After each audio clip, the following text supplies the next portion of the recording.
Bonjour. Bonjour, monsieur le ministre. Comment ça va? Merci. Tout va bien? Merci. Merci. Merci. En cette année 2025, le Maroc célèbre la 26e année de l'intronisation de Sa Majesté le roi Mohamed VI à la tête du royaume. 26 ans au cours desquels le roi a en tout cas apporté une nouvelle dynamique dans la coopération entre le royaume et les pays du monde, et notamment dans le renforcement de la coopération Sud-Sud, au sein de laquelle le Mali occupe une place de choix. Aujourd'hui, nous sommes avec le ministre des Affaires étrangères et de la coopération internationale du Mali, son Excellence Abdoulaye Diop. Avec lui, nous allons parler justement de cette coopération renforcée entre le Mali et le Maroc, et aussi, par extension, les pays de l'AES. Monsieur le ministre, bonjour. Bonjour. Vous êtes le ministre des Affaires étrangères de la coopération internationale du Mali, et sous la nouvelle dynamique enclenchée par son Excellence le général d'armée Assimi Goïta, président de la transition et chef de l'État. Et aujourd'hui, quelle est la nature des relations entre le Maroc et le Mali? Merci pour la question. Les relations entre le Mali et le Royaume du Maroc sont excellentes, se solidifient chaque jour. Relations empreintes de cordialité, de respect mutuel, mais aussi ce sont des relations qui se sont fondées très loin dans l'histoire de nos deux pays. Aujourd'hui, son Excellence le général d'armée Assimi Goïta, président de la transition, chef de l'État, entretient de bonnes relations avec Sa Majesté le roi Mohamed VI. Et entre le Maroc et le Mali, nous avons des relations culturelles, j'allais dire même des relations cultuelles, mais également des relations économiques et commerciales qui sont très denses. Mais par-dessus tout, nous avons aussi un dialogue politique qui est extrêmement utile et respectueux, parce que nous estimons que le Maroc, en tant que pays, regarde avec beaucoup de lucidité et aussi beaucoup de respect et de considération les évolutions en cours au Mali, et ne s'est jamais mis dans une posture de juger ou de donner des leçons au Mali. Et c'est que nous apprécions, parce que nos échanges avec mon homologue marocain, il en est toujours ressorti, en tout cas de nos échanges, que le Maroc a confiance en la capacité du Mali de pouvoir surmonter ces difficultés. Mais j'imagine que nous avons aussi ces entretiens au moment où le Maroc aussi célèbre l'anniversaire de l'accession au trône. Et nous voudrions profiter de cette occasion, naturellement, pour adresser au nom du président de la transition, son Excellence le général d'armée Assimi Goïta, du gouvernement et du peuple malien, nos vœux de santé, nos vœux de prospérité croissante aux autorités, au peuple marocain. Sur le plan diplomatique, on sait que le roi, c'est beaucoup d'initiatives à l'endroit, n'est-ce pas, des pays du continent, ce qu'il a appelé lui-même la coopération Sud-Sud. Et l'une de ces dernières initiatives, et non des moindres, c'est justement l'ouverture de cette façade atlantique du Maroc à l'endroit des pays de l'AES, du Mali et par extension le Tchad. Et comment est-ce qu'on accueille cette décision globalement dans l'AES et plus particulièrement? Au niveau de l'AES, je dois dire que dès le début, en tout cas, le Mali, le Burkina, le Niger, nous avons été associés à cette initiative pour laquelle nous avons exprimé notre intérêt et que nous avons accueilli favorablement. Nous y avons adhéré. Nous travaillons maintenant à pouvoir donner un contenu concret à cette initiative. Vous savez, pour nous, cette initiative de Sa Majesté le roi Mohamed VI vient aussi en complément à tous nos efforts pour pouvoir faciliter notre accès à la mer dans notre voisinage immédiat, parce qu'il y a aussi des relations de longue date qui existent, mais cette initiative s'inscrit dans notre démarche de diversification de nos sources d'accès à la mer, et surtout en profitant de la qualité d'infrastructures modernes de transport et d'infrastructures logistiques qui pourront être mises en place, et même d'infrastructures dans le domaine énergétique pour pouvoir connecter nos pays au marché international. Et par rapport à cela, nous pensons que c'est une initiative importante Et nos pays travaillent au plan technique avec leurs homologues marocains pour pouvoir concrétiser cet élément. Donc, en résumé, nous pensons que cette initiative vient compléter les infrastructures déjà existantes, relever leur niveau et permettre à nos pays aussi de pouvoir bénéficier de la qualité d'infrastructures mondiales que le Maroc peut aujourd'hui offrir dans le cadre d'un partenariat sud-sud, parce que le Maroc est déjà présent économiquement dans beaucoup de nos pays et il y a une complémentarité. Aujourd'hui, il est nécessaire de pouvoir vraiment élever le niveau de ces échanges économiques et commerciaux. Et pour aller plus loin dans cette initiative, dans cette dynamique, vous l'avez dit, hein, les experts travaillent de part et d'autre. Vous avez été reçu par Sa Majesté le roi Mohamed VI en fin avril, vous et vos homologues des pays de l'AIS. Est-ce à dire que c'est un tournant majeur? Est-ce qu'à partir de ce moment-là, à partir de la fin avril, quand vous avez été reçu, on peut dire qu'il y a eu quand même un tournant majeur pour accélérer sa mise en œuvre?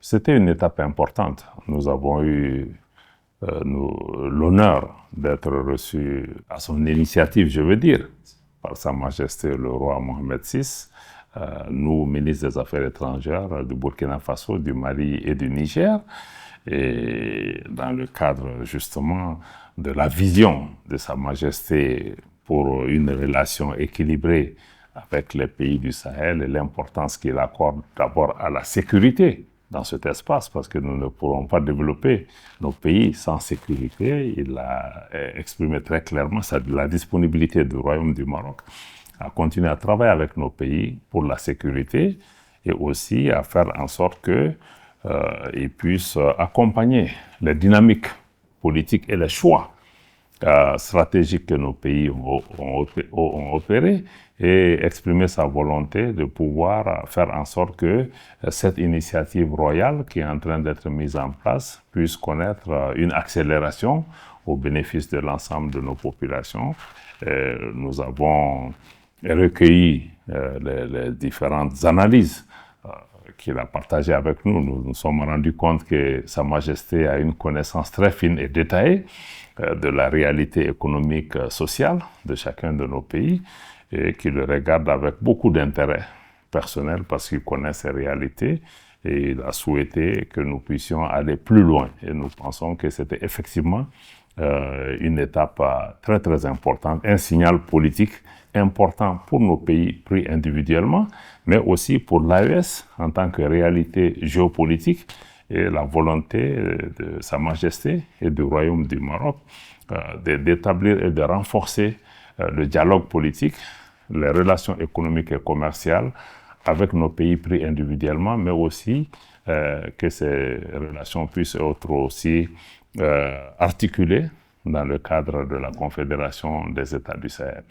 Et la connaissance sociale du roi du Maroc et sa connaissance et son souci des aspects sécuritaires, l'un combiné à l'autre, est-ce que vous pensez aujourd'hui que cette initiative aussi, on va toujours y rester bien entendu, contribuer à lutter, n'est-ce pas, contre les trafics illicites et aussi les réseaux terroristes dans la région du Sahel? Est-ce que ça peut être un moyen?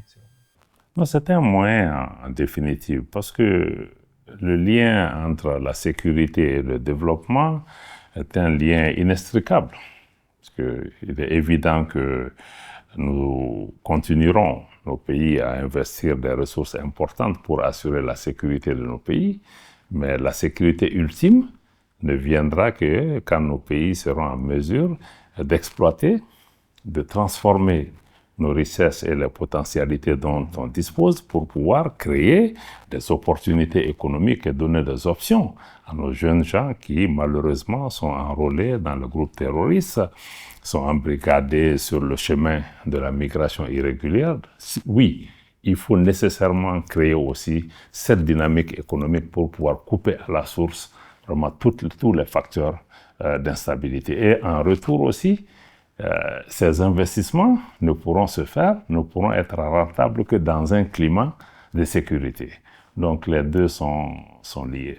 Et, Monsieur le ministre, toujours dans le cadre du renforcement des relations entre nos deux pays, au moment où on parle, c'est que la présidence des ambassadeurs africains accrédités au Mali, la présidence est assurée par l'ambassadeur du Maroc au Mali, son Excellence Driss Ismaël. Est-ce que sous sa présidence, on peut dire que ça contribue à raffermir les relations séculaires que nous avons entre nos deux pays.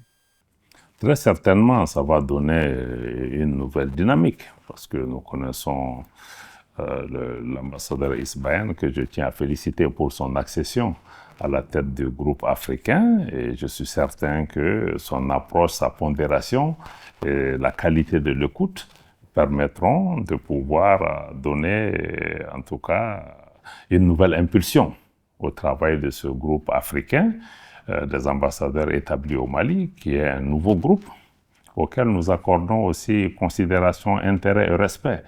Nous avons aussi un dialogue avec ce groupe qui est assez actif et assez dynamique, et nous lui souhaitons bonne chance et nous réitérons notre volonté de pouvoir travailler toujours à privilégier la qualité de la relation avec nos frères et sœurs africains, au groupe africain, et nous souhaitons que ce groupe puisse aider aussi à cimenter nos relations avec le corps diplomatique de façon plus large.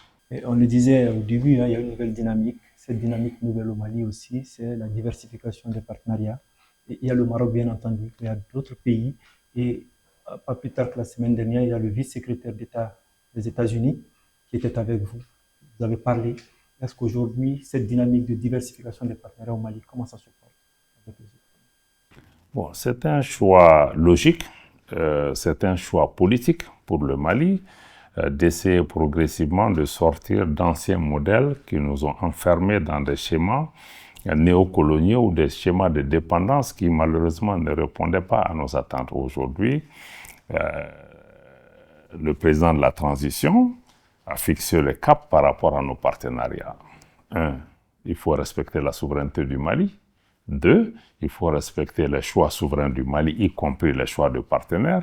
Et 3. Il faut prendre en compte les intérêts vitaux des Maliens. Dans ce cadre, le Mali se donne aujourd'hui, en tout cas, le droit d'aller vers une diplomatie ou des choix de politique extérieure de façon tout à fait autonome, et de choisir et de travailler avec des partenaires en fonction de nos intérêts et certainement de l'intérêt de ces partenaires dans différents secteurs. Il y a des partenariats qui se sont révélés très utiles et efficaces, comme nous l'avons avec la Russie, la Chine ou la Turquie, dans le cadre de la sécurité, qui aujourd'hui nous aide à pouvoir apporter en tout cas à pouvoir répondre plus efficacement aux besoins de sécurité des Maliens. Grâce à ce partenariat aujourd'hui, à ces partenariats, l'État malien arrive à contrôler l'ensemble de son territoire national. Nous voulons continuer à travailler avec tous les partenaires qui ont un apport. Vous avez parlé aussi de la visite récente du sous-secrétaire d'État américain chargé de l'Afrique de l'Ouest. Cela s'inscrit dans le cadre du renforcement du dialogue avec tous nos partenaires, dans le cadre du respect mutuel, mais aussi dans le cadre du respect de nos choix, parce que le Mali est sorti du schéma où un partenaire vient nous dire « bon, moi, il ne faut pas travailler avec X, Y ». Je pense qu'on est sorti de ce schéma. Mais nous restons ouverts à regarder avec tout un chacun, mais il faudra intégrer pour nos différents partenaires la compréhension que le Mali ne va pas changer ses choix pour faire plaisir à un partenaire ou à un autre. Mais tous ceux qui viennent, en respectant nos choix, nous restons ouverts à pouvoir dialoguer, à pouvoir trouver des points où nous pouvons travailler ensemble dans le respect mutuel. Nous travaillons aussi à nous rapprocher davantage des BRICS, par exemple, qui pour nous offre une opportunité au monde d'aller vers une certaine approche multipolaire, mais aussi qui offre des opportunités sur le plan de financement du développement de nos économies, en ayant accès à des institutions financières qui travaillent sur des bases qui ne sont pas aussi contraignantes que les conditionnalités qu'on a connues avec certains partenaires. Donc, en résumé, aujourd'hui, nous pensons que cette diversification des partenaires nous donne aujourd'hui cette flexibilité de parler avec les uns et les autres en fonction de nos intérêts, en gardant toujours une diplomatie autonome, en respectant nos choix et en consolidant les choix qui ont été faits déjà, y compris les choix sur le plan sécuritaire, qui sont des choix déterminés aujourd'hui, qui donnent des résultats. Nous travaillons à élargir le spectre de la coopération, y compris avec le Maroc dans le cadre de l'initiative atlantique et d'autres partenaires du Moyen-Orient ou de l'Afrique du Nord. Il y a quelques jours, la semaine dernière, nous avions ici la visite du ministre des Affaires étrangères d'Égypte. Donc, c'est dire que notre pays reste ouvert à tirer le maximum de tous ces partenariats. Mais nos partenariats les plus forts doivent être sur le continent africain. C'est en Afrique que nous avons des relations les plus denses. C'est en Afrique aussi que nous avons les opportunités les plus grandes pour pouvoir transformer la situation économique pour nos jeunes gens. Et Monsieur le ministre, on a vu que tout ce qui est en tout cas fait depuis l'avènement des autorités, la multiplication des partenariats, des actions posées, vise fondamentalement à ramener la paix, vise fondamentalement à ramener la cohésion sociale. Et justement, le président de la transition, le chef de l'État, son Excellence le général d'armée Assimi Goïta, a reçu, n'est-ce pas, des mains du président de la commission de la charte pour la paix et la réconciliation nationale, le document projet. Et ce document-là, on pense qu'il vient remplacer naturellement celui qui était issu du processus d'Alger pour, n'est-ce pas, ramener la paix et faire en sorte que les Maliens parlent d'une même voix pour, en tout cas, trouver des solutions aux problèmes maliens, que les Maliens eux-mêmes, avec des solutions endogènes, puissent parvenir à cela. Alors, ce document aujourd'hui, la suite, ce sera quoi? Qu'est-ce que cela va apporter fondamentalement si c'est bien? C'est un document extrêmement important, la Charte nationale pour la paix et la réconciliation nationale au Mali, mais au-delà d'un document, c'est fondamentalement un changement de paradigme et d'approche sur le plan de la paix et de la sécurité. Parce que dans les autres accords qui ont été négociés, vous vous êtes rendu compte qu'il y avait quand même un élément d'extranéité, qu'on avait des acteurs extérieurs qui étaient avec le Mali pour chercher des solutions. Aujourd'hui, le Mali est sorti de ce schéma. Nous sommes entrés dans la vision du chef de l'État et dans l'approche qui a été préconisée par les Maliens dans le cadre des différents forats nationaux qui se sont tenus pour aller vers une appropriation du processus de paix. L'appropriation veut dire qu'un vieux pays comme le Mali, qui a de vieilles civilisations, une culture vibrante, doit pouvoir trouver les ressources nécessaires en son sein pour apporter des réponses qui permettent aux Maliens de vivre ensemble. Donc c'est dans ce contexte-là que se situe cette charte nationale pour la paix et la réconciliation nationale qui met les Maliens au centre de la recherche de la cohésion nationale et au centre de la recherche de la paix. Ça veut dire que tout ce qu'on a comme problème d'instabilité, problème de manque de dialogue, les Maliens, différentes composantes, ça peut être au niveau communautaire, ça peut être au niveau des chefs traditionnels, ça peut être au niveau de l'État, peuvent trouver. Donc c'est dans ce contexte-là que ce document vient pour pouvoir puiser sur les ressources nationales pour trouver des solutions et sortir définitivement du schéma des ingérences extérieures. Parce que le Mali apprécie l'offre de tout pays qui veut contribuer à la paix, mais cette contribution désormais doit s'inscrire dans le cadre de cette approche nationale. Ceci dit, la charte qui a été adoptée au niveau, qui a été en tout cas présentée au chef de l'État, qui doit encore aller au niveau du Conseil national de la transition et puis subséquemment être promulguée par le chef de l'État, est un tournant majeur par rapport à cette démarche d'appropriation nationale, et tous les éléments qui concourent à la paix et à la cohésion se trouvent dans ce document qui est encore une fois un changement important de paradigme, et nous sommes certains que nous avons les clés nécessaires pour pouvoir travailler à la paix et à la stabilité. Et la main des autorités, la main du président de la transition, la main du gouvernement reste tendue à tous les Maliens qui inscrivent leur action dans le cadre de la recherche de la paix et de la stabilité qui est indispensable aujourd'hui par rapport à tout ce que nous faisons. Merci beaucoup, Monsieur le ministre. Je vous en prie. Merci beaucoup. Relation fraternelle et féconde entre le Royaume du Maroc et le Mali, des autorités qui se battent pour la paix, la réconciliation à travers des partenariats diversifiés. Et aujourd'hui, certainement, la dynamique enclenchée par les autorités avec à leur tête le président de la transition, son Excellence le général d'armée Assimi Goïta. Mohamed Danyoko, au Médien, Bamako. Merci. Merci beaucoup.